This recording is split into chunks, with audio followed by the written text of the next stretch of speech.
BFM Business, 6h, 9h, Stéphane Soumier réveille la planète éco. Good morning business. Je suis en train de manger un criquet à la grecque. C'est absolument divin.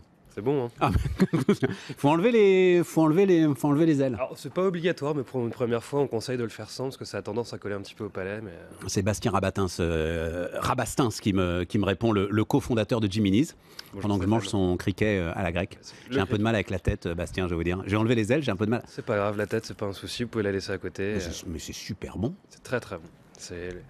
C'est une nouvelle façon de prendre l'apéro, c'est une façon saine et ça se mange tout seul. Hein. C'est pour l'apéro. C'est pour l'apéro, c'est un produit d'apéro, parce qu'en fait, avec Clément Cellier, mon associé, on a voulu développer un produit qui soit simple et qui soit accessible. Et le meilleur moment pour tester un insecte, tester quelque chose qu'on n'a jamais goûté, c'est l'apéro. C'est vraiment le moment idéal. Mais quelle idée de fou! Pourquoi est-ce qu'il faut que j'enlève les ailes du criquet? Pour une raison toute bête, comme je vous disais, vous pouvez les manger avec. L'idée, c'est vraiment de se dire, bah voilà. Il va falloir y aller step by step, c'est ça Voilà, que vous dites? Ouais, c'est ça. C'est un petit peu comme sur une pistache, vous enlevez la coque, sur le criquet, on enlève les ailes, mais à la différence de la pistache, vous pouvez manger le criquet avec les ailes.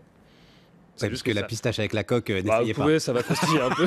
ça va être compliqué quand même, ça va être compliqué. Qu'est-ce qui vous a donné cette idée de fou? D'où ça vient? D'où vient l'idée que vous alliez arriver à nous faire manger des criquets? Et pendant que vous répondez, je vais goûter écoutez, le ail et fines herbes. Mais c'est quoi qui est aux ail et fines herbes? C'est un petit verre qui s'appelle... Oula, c'est plus dur le verre. Le criquet, j'y arrive, le verre, je sais pas. Vous allez voir, c'est tout simple. Et pour répondre à votre question, l'idée, elle vient... Il y a à peu près 2 ans et demi, avec mon associé, on était devant la télé en train de regarder une émission de télé qui s'appelle Koh-Lanta, pour pas la citer. Ouais. Et on voyait, vous savez, les gens manger des insectes pour cette épreuve d'immunité, donc des vers grouillants. Et avec Clément, on s'est dit, tiens, c'est rigolo, pourquoi est-ce qu'on n'essaierait pas aussi Donc on en a commandé sur Internet, sur un site thaïlandais. On a mis 2 semaines à les recevoir, 2 semaines de plus à les goûter. Et quand on les a goûtés... Comment ça, 2 semaines à les goûter? C'est-à-dire vous êtes resté devant, j'ose le faire nous ou pas? aussi, on a eu une appréhension, il n'y a eu personne pour nous dire, allez-y, c'est bon. Donc, ouais, c'est ça. Et ils étaient déjà parfumés comme vous l'avez fait là, ail et fines herbes? Justement, ils n'étaient pas encore comme ça, mais déjà quand on a goûté, c'était excessivement bon. Et on s'est dit, waouh, il y a un vrai truc à faire. On avait beaucoup d'a priori, on pensait que ça serait gluant, et pas du tout, c'était desséché. Comment ça s'appelle le petit verre là? Il s'appelle un molitor? C'est un Ténébrion molitor, c'est un verre de farine. C'est un verre de farine.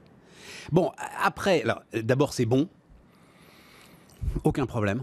J'imagine que c'est très sain, c'est-à-dire que ça va me faire moins de mal que des chips à l'apéro. Exactement, c'est très sain, c'est-à-dire des chips qui vont être frits. Là, vous n'avez aucune friture dans la petite boîte que vous tenez. C'est juste séché, nous on rajoute quelques épices, ça passe au four, c'est mis en boîte et c'est parti. Et derrière, c'est quand même un enjeu... C'est un énorme... phénoménal. Énorme voilà. Énorme enjeux environnementaux, économiques, sociaux. On est à la croisée d'un peu tout ça, parce que l'insecte, aujourd'hui, c'est pas pour 1 kilo d'insectes, c'est 99% d'effets de serre en moins que pour 1 kilo de bœuf. Non, et puis de toute façon, il n'y aura pas assez de place sur la planète pour élever suffisamment de bœufs pour que tout le monde en mange. Donc, dans votre studio, on ne pourrait pas ramener une vache. Par contre, on pourrait déjà élever entre 150 et 300 kilos d'insectes sans problème. C'est ça. Donc oui, c'est véritablement l'alimentation du futur. Je suis sidéré.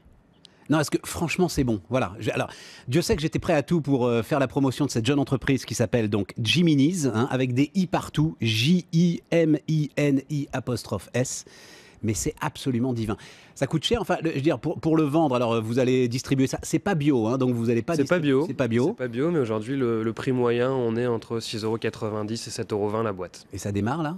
Et ça démarre, oui, ça démarre. Aujourd'hui, on est implanté dans plus de 200 points de vente en France. On a commencé à l'export avec la Belgique, on arrive en Autriche. Le truc, c'est qu'il va falloir accepter le premier geste. C'est-à-dire, moi, j'avais pas le choix, j'étais obligé de le faire devant vous. Sinon, je ne sais pas si j'aurais osé le faire. Il y a une barrière, c'est évident. Voilà. Il y a une barrière. Et le but, justement, c'est pour ça qu'on a tous cette recherche sur le marketing, sur le packaging. C'est génial. D'accompagner et de passer cette barrière en disant, voilà, l'insecte, c'est pas si terrible.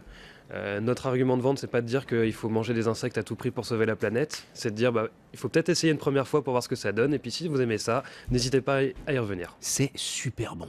Mais c'est super bon, et si effectivement c'est de l'apéro qui ne fait pas grossir, non. Je pense que là vous avez un gisement colossal, et c'est ce qu'a compris le Mouv'J d'ailleurs, puisque vous êtes le Grand Prix Mouv'J pour cette année 2015. Bastien Rabastens ce matin, Jiminy's avec des i, Jimini''S sur BFM Business.